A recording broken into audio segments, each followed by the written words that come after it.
wish Melissa would come up here and tell us about how sad she is that Hamas doesn't get to kill all the Jews since they lost in Israel. I would say I agree with you when it comes to like the left coming back to sanity.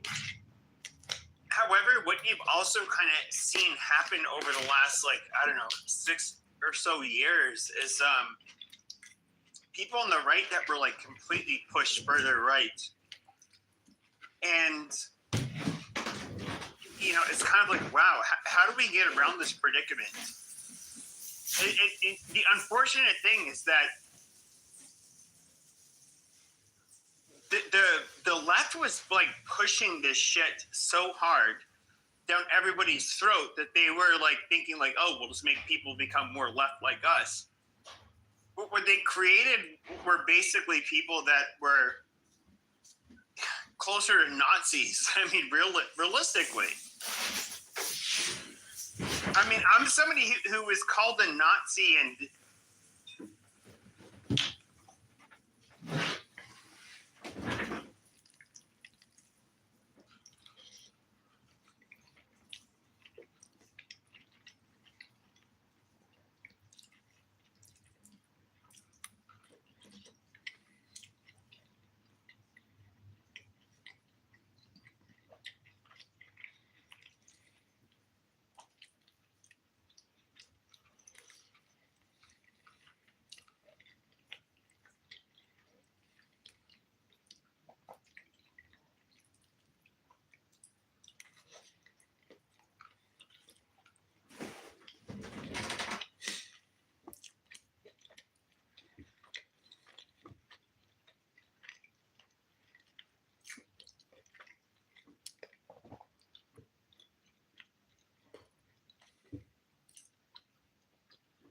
You ain't going to the service. It's something. Shit, I've been doing this shit. So brother that said that about investing. Oh, I know. You tell yourself to. No, Temporary. that. I had a hair clip on the floor, and I stepped on it. Oh, that was a heavy pee. Clips. Coming up. Nigga, it's a mark. Nigga, that's On one side that a lot of people find disturbing. I think most people don't find disturbing if people, are pro-life. The issue is most people have is that, it seems like, because a lot of the accusation that's made from the other side is that, pro-lifers, that they're anti-choice, that they don't care about women. And so when you have statements like where Charlie makes, where he compares women to people who would have,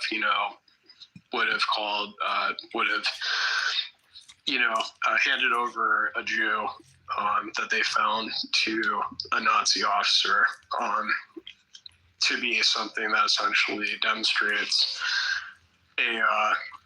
or seems to suggest that, that they don't understand about or have any care for the women or their choices, essentially, because, or when Charlie said that he framed abortion as a matter of convenience, that most which. Well, I mean, ultimately, isn't that what it really breaks down to?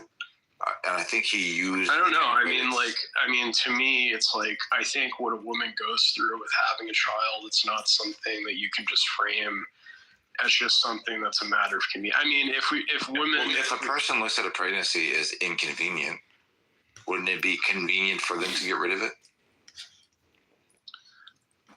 Or terminate the pregnancy? I mean, if you want to say that it's convenience, I just think essentially to frame it as a matter of convenience, that it's something that she's going through, is insignificant. What she has to go through,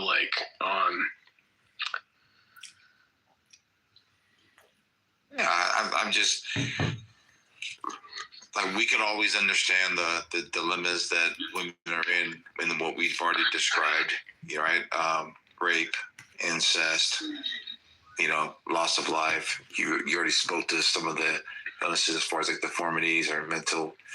But when it comes to a point where it's just birth control, is his comparison, or is him saying that they're doing it for for convenience, is it really that off? Well, I mean, that's the thing, though. Is it really just a matter of like birth control? I mean, is it not just also concerned about her health and about, you know? No, I think the initial reaction of a woman, especially a young one, right? Yeah. Holy shit, I don't want to tell my parents. How the hell am I going to be able to do this? How can I do that? I'm not going to be able to go to college. I'm only this age. I don't even know this guy. I would imagine that's probably the first thing that pops in their mind. I could be wrong. If there's a woman that wants to speak on this, please. I'm not an expert. Yeah. Well, I mean, I think really that just cuts to the point that it has a significant, you know, impact on her future and, I mean, her own life, dare I say. I mean, like, you know, having a child because, you know, I mean, and I think also it's like, just speaks to like, because anybody who knows anyone who's had an abortion knows that it's a very difficult decision that women go through because it's. Yeah, but doesn't that show you the double standard of society, though? Like when it comes to the men have to pull your bootstraps up, man up, go to work. Well, yeah, and that's kind of the thing. That's another reason why I don't get into the abortion debate, because I think essentially the reproductive rights of men. I mean, because of course men have zero reproductive rights, and so that side of the debate is never addressed. Is you know, men's choices whether they want to pay for a child they didn't want. Yeah, man. Well, you know, it's like Dave Chappelle, you know, said, it's like, if you can kill this motherfucker, I can at least abandon it. right. You know, it's my money, my choice. You know. Yeah, man. But just to pivot slightly, what do you think about Trump lately? Well, I mean, to be honest, it's like I don't have a positive view on almost every politician. So, that being said, there's things I like about Trump that, you know, but then there's things that I absolutely find despicable about him. Particularly, I think the things that I find the most despicable, though, are the ones where he goes against his own principles. Because that's really where it shows essentially the corruption in his own. Like, for example, his idea of America First. I mean, I love that idea of putting America first, essentially. It's the thing that I think the establishment, of course, doesn't like, and because they want all these endless wars, essentially, to benefit all their corporate donors, to steal things like oil. And so the idea of America First is more appealing, definitely. The problem I have with Trump, essentially, is the fact that he seems to be a person who doesn't believe in those things. And that's no more proof than, of course, his, I mean, it's always been apparent with his view on wanting to allow Israel to take over Gaza so that way he can have his own real estate empire in Gaza. But you actually believe that?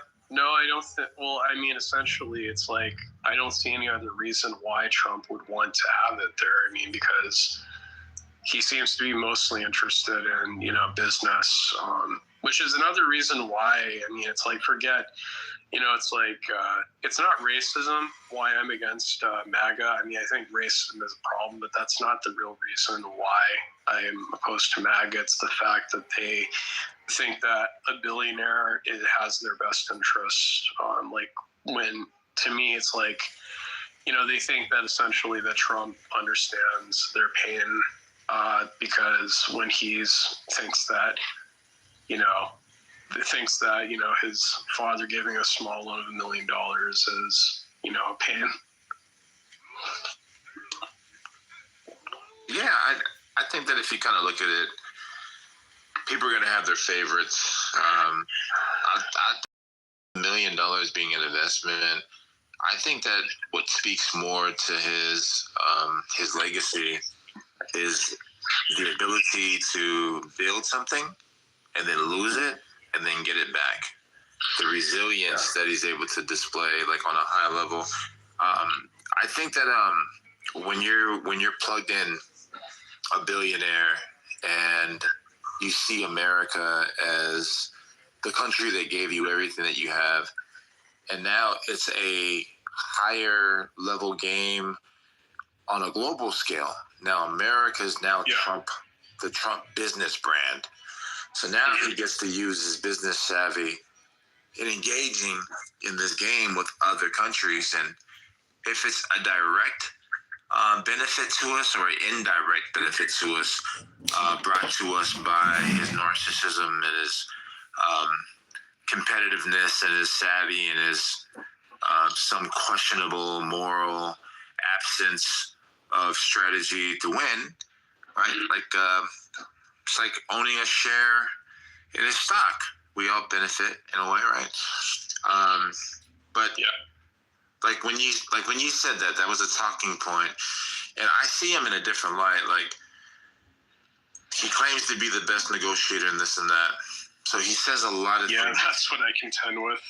Well, I mean, he's definitely. I think he has, some negotiations that I wish that more politicians did have. But overall, I think his negotiations are for self-interest. That he's not the person who ideally should be representing issues. Well, I think the self-interest of his is to make the deal. I think that if you have a person that only wants what they want, you'll never have a deal.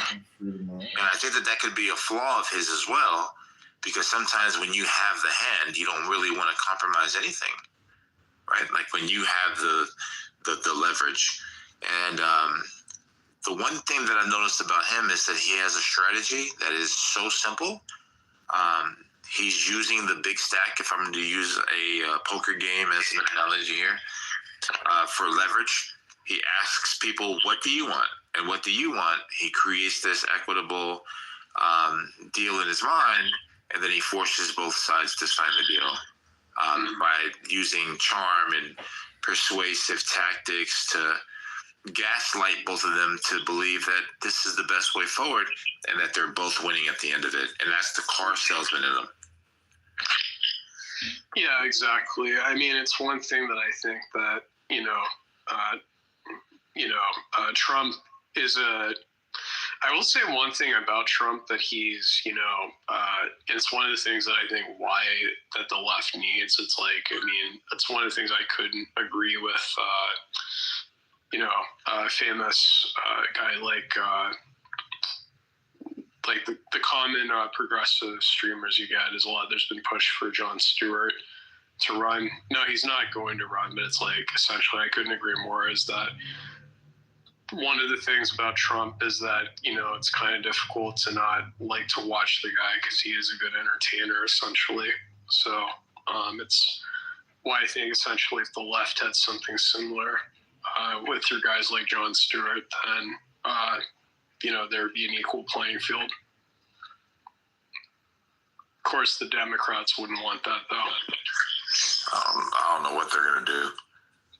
They're lost. What's up, Jamal? What's up with you, bro? Hey, Freak. Join in, man. Join in.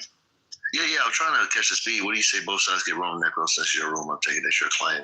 Well, what does the right get wrong? How about that? Oh, go ahead. Yeah, it's interesting, though. I was just talking with Samoa about, abortion. Like, mostly the issue is about the problem I have with abortion is why I mostly I stay out of this because, I think a lot of the debate is about things that really, a lot of people make arguments that just really make me cringe because they go away from what I think the debate should be about. Because I think the debate is really about human rights, and yet it seems to me that a lot of arguments they have in law are about policy, about what's good for, about essentially sociological arguments, which I think are very dangerous when you're trying to make arguments that essentially should be about human rights. because would you ever sacrifice, human rights for the sake of what's good for the majority? Like, that's just That's nice. I should agree. That's just the reason. On that. Like, that's just the reason why I find it cringy on both sides, because, like, particularly, I think one of the things about my side, I'm pro-choice I'm probably, if not the most pro-choice person I know, but I find it really, when people who are arguing for abortion, they'll argue about essentially about things like essentially about adoption, it's like to suggest that essentially that it's about, how effective, how convenient life is to its surroundings ultimately. Right. When the whole point on the other side is that, which is something I would agree with them on, is that, do I give a damn if, it's going to be more expensive? It's like, isn't the whole point of their side is that, or what should be is that, life has inherent value and it's not contingent upon how, how convenient that life is to its surroundings. And so, if they didn't believe that, then they'd be pro-abortion than us. Okay, I'm right leaning, as you know. Yeah, if you don't know.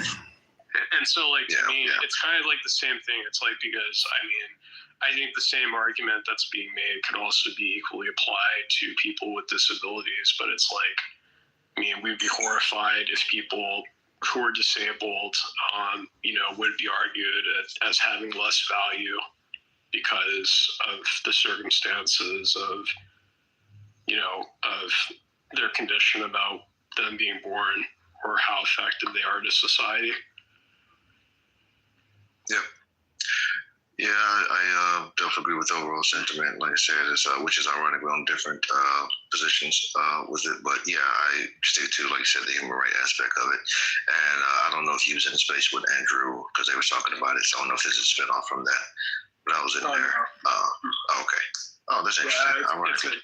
It's interesting. I barely talk about this. But I think it's like the reason why it's an issue that's not resolved is because it is an issue about two important things that, a human's value, which would be, bodily autonomy, a woman's right to control her own body, to basically to not be a slave. And the other side is arguing essentially that, it's a life, that it's worthy of protection. And you can't see any solution or resolution to those two sides, huh? Well, I think essentially that it's an issue that I think is just is problematic, because I think essentially that the central question of the debate, I think, is the one side doesn't see that that doesn't see that the unborn as a person, and the other side sees that basically from the moment of conception that it's a person. And so I think that's one of the problems, is really defining personhood. Now, I will say that I'm unconvinced that from the moment of conception, that's something as much as forget even fertilized egg, but even as much as a blastocyst, that has the same, has personhood on the same way that, a baby has personhood. But that's just me. Yeah. So I personally, I do see it as personhood. I think the right does have that, which which I would ask what you think their general position is, but it's irrelevant. I would at least defend mine and speak on my position. So I do believe that the offspring, fetus, whatever you want to call it, has rights, and I do care about the personhood. So again, just to let you know, I'm, as you know, right-leaning, but I'm libertarian and I'm pro-life, which a lot of people find to be problematic. I don't know why, but the reason being is because If I could just interject on that, I think it's interesting. Even libertarians are actually not united in this issue. Now, more libertarians, according to polls I've seen, end up being tend to be pro-choice, but I mean, it's still an issue that has a significant percentage of people who identify as pro-life. Now, they may not be as in favor of, having the state, classify abortion as murder, but you have it where essentially libertarians on whether a fetus is a person, they're not any more united than we are, essentially, from my observation. And the other issue with libertarianism would also be immigration, just as a side note, because you have some who are in favor of, more restrictive borders, and then you have ones who are in favor of, open borders. Yeah, so on the abortion aspect, yeah, you're right. A lot of libertarians are left leaning or at least pro-choice on this matter.